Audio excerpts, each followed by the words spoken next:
At Iconium, Paul and Barnabas went into the Jewish synagogue as usual. They spoke there with great power. Large numbers of Jews and Greeks became believers, but the Jews who refused to believe stirred up some of the Gentiles who were there. They turned them against the two men and the new believers. So Paul and Barnabas spent a lot of time there. They spoke boldly for the Lord. He gave them the ability to do signs and wonders. In this way, the Lord showed that they were telling the truth about His grace. The people of the city did not agree with one another. Some were on the side of the Jews, others were on the side of the apostles.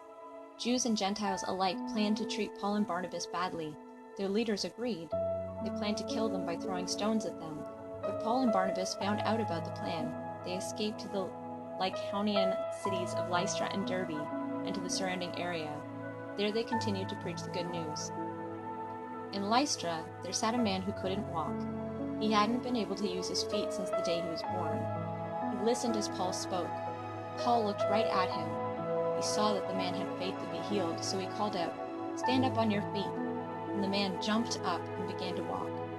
The crowd saw what Paul had done. They shouted in the Lycaonian language, "The gods have come down to us in human form," they exclaimed. They called Barnabas Zeus. Paul was the main speaker, so they called him Hermes. Just outside the city was the temple of the god Zeus. The priest of Zeus brought bulls and wreaths to the city gates. He and the crowd wanted to offer sacrifices to Paul and Barnabas. But the apostles, Barnabas and Paul, heard about this, so they tore their clothes. They rushed out into the crowd. They shouted, "Friends, why are you doing this? We are only human, just like you. We are bringing you good news. Turn away from these worthless things. Turn to the living God. He is the one who made the heavens and the earth and the sea. He made everything in them. In the past, He let all nations go their own way, but He has given proof of what He is like. He has shown kindness by giving you rain from heaven. He gives you crop in their seasons. He provides you with plenty of food. He fills your hearts with joy." Paul and Barnabas told them all these things, but they had trouble keeping the crowd from offering sacrifices to them. Then some Jews came from Antioch and Iconium. They won the crowd over to their side. They threw stones at Paul. They thought he was dead, so they dragged him out of the city. The believers gathered around Paul. Then he got back up and went back into the city. The next day, he and Barnabas left for Derbe. Paul and Barnabas preached the good news in the city of Derbe. They won large numbers of followers. Then they returned to Lystra, Iconium, and Antioch. There they helped the believers gain strength. They told them to remain faithful to what they had been taught. "We must go through many hard times to enter God's kingdom," they said.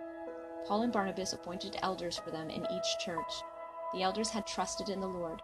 Paul and Barnabas prayed and fasted. They placed the elders in the Lord's care. After going through Pisidia, Paul and Barnabas came into Pamphylia. They preached the good news in Perga. Then they went down to Attalia. From Attalia they sailed back to Antioch. In Antioch they had been put in God's care to preach the good news. They had now completed the work God had given them to do. When they arrived at Antioch, they gathered the church together. They reported all that God had done through them. They told how He had opened a way for the Gentiles to believe, and they stayed there a long time with the believers.